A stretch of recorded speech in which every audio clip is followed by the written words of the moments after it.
What sort of work are you doing over there? That's just some good old strength work. Yeah.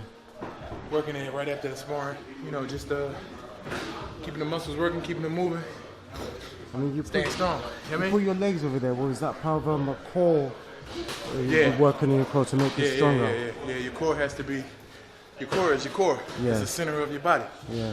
So you know, I'm just pretty much working on the ball. Yeah. Keeps your balance. Yeah. Keeps your control and your stability. Yes. Also working your strength. I mean, that's one of the important things about boxing is the stability, being having good balance, isn't it? Yeah. Now I understand why you're not quite big for a heavyweight. Hey man, who do you think got a beach body here, man? This guy on me, man. Who got that Miami beach body, man? Look at this, man. This talk about 6-pack. Call this a 12-pack, baby. Yeah, you see that? 1, 2, hold on. Get the microscope out. So, bro, what do you usually weigh on fight night? Same thing I weigh right now, like 225. What's that in stone? It's 90. It's like 91 kilos. 91 kilos. 91 kilos. Yeah, 230, 225. Oh, so you could almost make it cruiserweight if you wanted to. No, 91. 91 kilos. Under 91 kilos is 91 should be 225 pounds, I think. What's a cruiserweight? No, 101. 101. I'm sorry. Yeah. 101. Yeah, my bad. Yeah, I'm tripping. Yeah. My bad. Thank you. Yeah. 101. Yeah, I'm tripping. Yeah. It might even. But I know it's 225 pounds. I've been trying to practice on my working the metric system right off hand. Yes. You know, but I'm from America, so we just. So what's that in kilos now? You want me to get the calculator? Yeah. It's like. No, joking. No, it's like 104 though. Yeah. Maybe. That's good. Yeah. So it's like 104. So what's next for you then? August 18th. Alexander Dimitrenko. Okay. How many rounds is that going to be? 10 round. Okay. Yeah. It's going to be in Atlantic City, New Jersey at the new Hard Rock Cafe. Yes. You know, Top Rank Promotions. Okay. And So what are you doing in London? You come to help our guy over there? Yeah, that's my boy. We've walked him out today because now he needs a little bit of a massage going on. Yeah. He getting his work on over there. But I'm just over there, just staying active, man. Yeah. Staying active, staying in shape. Yeah. You know, doing what I do. Let me just scroll a little bit down. I see a bit of were you part of the amateur? Did you box for USA? No, I didn't box for USA. I just know the plug. Shout out to my plug. Yeah. I mean, shout out to Coach K. Yeah. He's one of the USA amateur boxers. Yes. That's coaches or whatever. Okay. Showed me a lot of love throughout the years. Real genuine dude. That's my homie. Okay. So at what age did you start boxing? 24. 24? Yeah, 24. Yeah. Wow. And how old are you now? 33. 33 years young, you know what I'm saying? And I'm a vegan. And you're a vegan? Yeah. Okay, we're going to get back to that vegan thing because I just don't understand how people don't want to eat meat, but we get that. But before that, how long did you train for before you had your first fight? My first amateur fight? Yeah. 30 days. How many? 30 days. 30 days? Yeah, I turned pro February 2010. So I had 17 amateur fights. My amateur career lasted from January all the way up to October. I fought in the Golden Glove finals, a couple national finals and stuff like that. I did all that within 8 months. So I had to turn pro. And, 8 months? Yeah. How did you, can you explain to me how you get such talent to do that in short time? It's just a gift. It's a gift, and it's the basic characteristics of athleticism and determination, championship shit. Being disciplined. Being disciplined, having a drive is two of the most important things. So if a person's not disciplined, it's gonna take them twice as long. If a person don't have a drive, it's gonna take them 3 times as long. They might not ever get there. So. One of your good fights that I saw you with was against a Cuban. He had way more experience with you. Yeah. At the time, it was Mike Perez. Oh yeah. Mike Perez. he fighting someone with that much experience. Yeah, he was a little slick dude, and I came in a little stiff. Yeah. But it was my determination. It was my drive. Yeah. It was my discipline throughout training camp. Yeah. you know, that kept me moving. And he lacked discipline. Yeah. And I don't think he lacked the drive, but he lacked discipline. Yeah. You know, and it showed. Yeah. So that's why we in here putting that work in.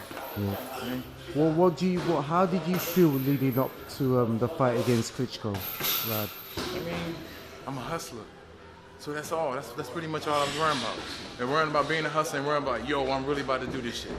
Like, yo, that's crazy. Looking back at my homies like, yo, that's almost like somebody just start rapping and they play around in the studio, put a little tape out, and they go platinum. You know what I mean? It's just like, wow, we didn't expect that, but hey, we here. Yo, we really about to do this shit. Yo, sky's the limit, yo, we could do anything, yo. Just the other day, we was blah, blah, blah, blah. We was doing this and we was doing that. Now we here. So, you know, it was a real warming experience, but I think at times I might have got caught up too much in the moment, so. Okay, and leading up to that fight, did you, I know it's a silly question to ask, did you actually, did you go in there fully believing? Fuck yeah. I still could have. He held me a lot. Yeah. I started off at the wrong pace. Yeah. I started off too cautious. Yes. Round 6 from 12, if I would have started that round 1 through 6, it would have been a whole different fight. You know, if the ref would have let him hold, it would have been a whole different fight. Yeah. And you know, he had a lot of experience. Klitschko was Klitschko at that time. You know, he was declining, but he was still Klitschko. And you know, it was just like, it was a lesson for me as well. Like, I ain't gonna sit up there and say, oh, I could have beat the shit out of him. No, it was a lesson. That shit was. I mean, I was in there with somebody that was boxing since I was 3 years old. Like, you know what I mean? Wow. I mean, I saw Anthony Joshua yesterday, and I spoke to his trainer, Rob McCracken, and he even actually told me that even the fight against Klitschko was almost like 3 years too early for them, but you just have to take it. Yeah, so it's definitely. that sort of same mindset you must have had. Yeah, I mean, not years early, but you know, I think with the proper preparation, you know, I fought before I fought Andre Fedosov, 5'10". Yeah. You know, Spilka, 6'2", 6'3". Yeah. Mike Perez, 6 foot. Klitschko, giant. You know, so it was just like, it wasn't a proper preparation, but we had to take it when it was offered, because that was my ultimate goal. Like, really, that was my ultimate goal, to beat him. Yeah. Not only to fight him, but to beat him. I set a goal when I first started boxing.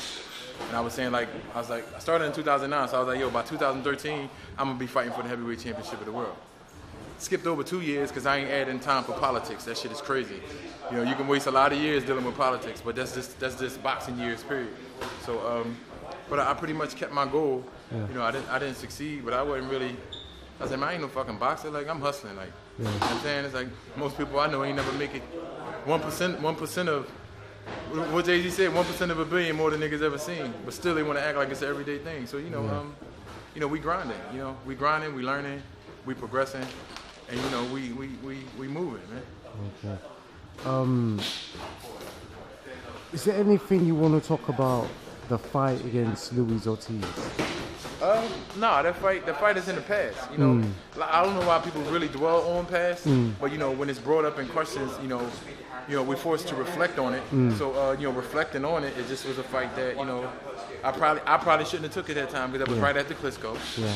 You know, it's like, it was another tough fight. Yeah. It was actually forced, but that's not nothing that we worried about. You know what I mean? I took it.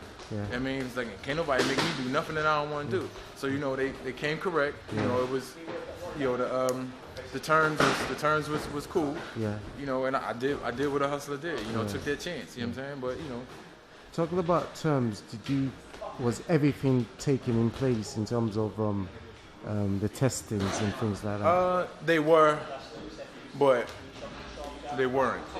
Okay. And that's just something that I put behind me. Yeah. You know, because it's just like, don't sit around and be dwelling over no shit that, you know, it happened. Yeah. Shit on TV, shit on record, shit all on YouTube. Yeah. It's in the books.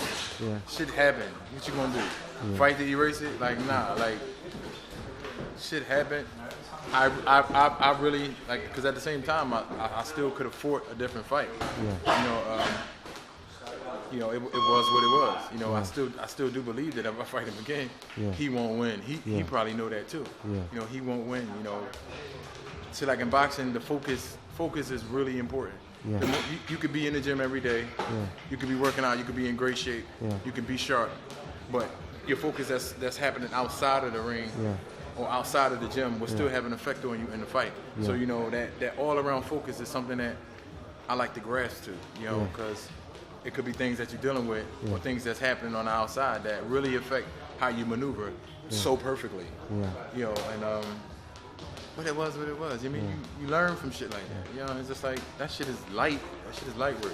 I mean, as a boxing fan, I just noticed the same difference because after he fought you, he had a big momentum about himself. Then only when he came to these shows, when he went to Monaco to fight Malik Scott, he wasn't as formidable as he was around the time period he was fighting you, and then he fought what was the other American that beat David Price?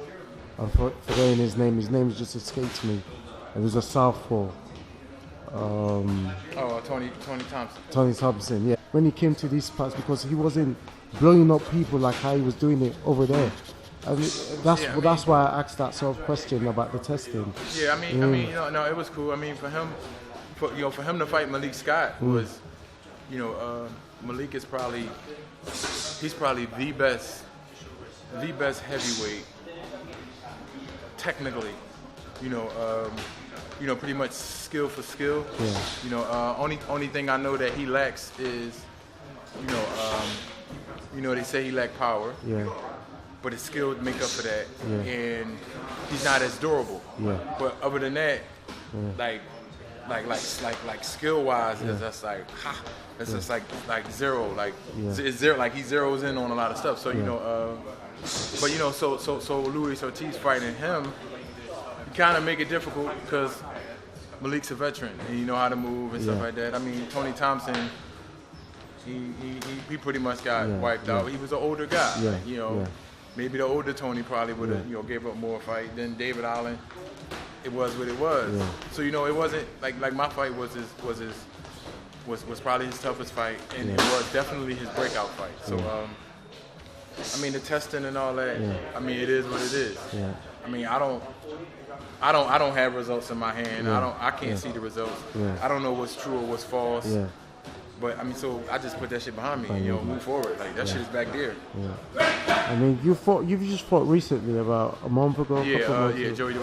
Okay, and obviously you won that. How did that feel? Did you just shaking off the cobwebs or? Yeah, well I fought four times. So I fought 4 times since August. Yeah. So shaking off the cobwebs. That was more shaking. Yeah. In fact, it probably was picking up where I left off. Really, because that was a fight that I started to gain stuff back again. Not back again, but started to gain from where I stopped gaining. Yeah. So, say for instance, if you dropped out in the 8th grade, and then you take a 2nd grade course, a 6th grade course, and 7th grade course. Yeah. Now you back to at an 8th grade level, and then you start learning again, more and more, start adding on to it. So that's kind of what that was like. Yeah. And, I mean, it was real comfortable. Yeah. It was real comfortable, and it was what it was. I never really wanted that fight, but it was what it was. So I must say something. I've seen massive improvement in the last few fights of recent because I've been watching it, I could see. It'd be interesting to see how far you take this case, but I'm seeing the improvements already. I must say. I mean, it can go far, just as long as we take the right fights. Yeah. Prepare. I mean, anything can happen. Yeah. One wrong slip up, boom, you're done. It's heavyweight boxing. You're one punch away from a disaster. Yeah, that's it. That's the difference in that sport. So you gotta stay. Just gotta stay on your shit. Yeah. Because a fighter you could match up with a fighter, and you could be up here, he could be down here, but he still can take you out. So just gotta be careful and take it one fight at a time. So what part of America are you from? I'm from Philly. Yeah, okay. Long history about that part of the world. That's a whole nother story. Well, I'm just going to leave you to finish because I've just quite into your workout. But before I go, is there any way people could get a hold of you in social media to see your following? I'm on Instagram and Twitter at BY Jennings. Okay. So it's at BY Jennings on Instagram and Twitter. Yeah. Facebook, Yeah. leave that shit for your uncle, man. Yeah. Or your old aunt. Yes. Because I don't like Facebook like that. But it is what it is. So. Anything else in your mind you want to say? Anything? No, I can't think of nothing. I mean, okay. I think I done dried out. Yeah. You know, I'm gonna go change these clothes and, you know, maybe get my shoulder worked on and hit the road. Okay. Well, thanks, Brian, for spending your time with Uncle T Boxing. You already know. And this is Uncle T signing out. Thank you.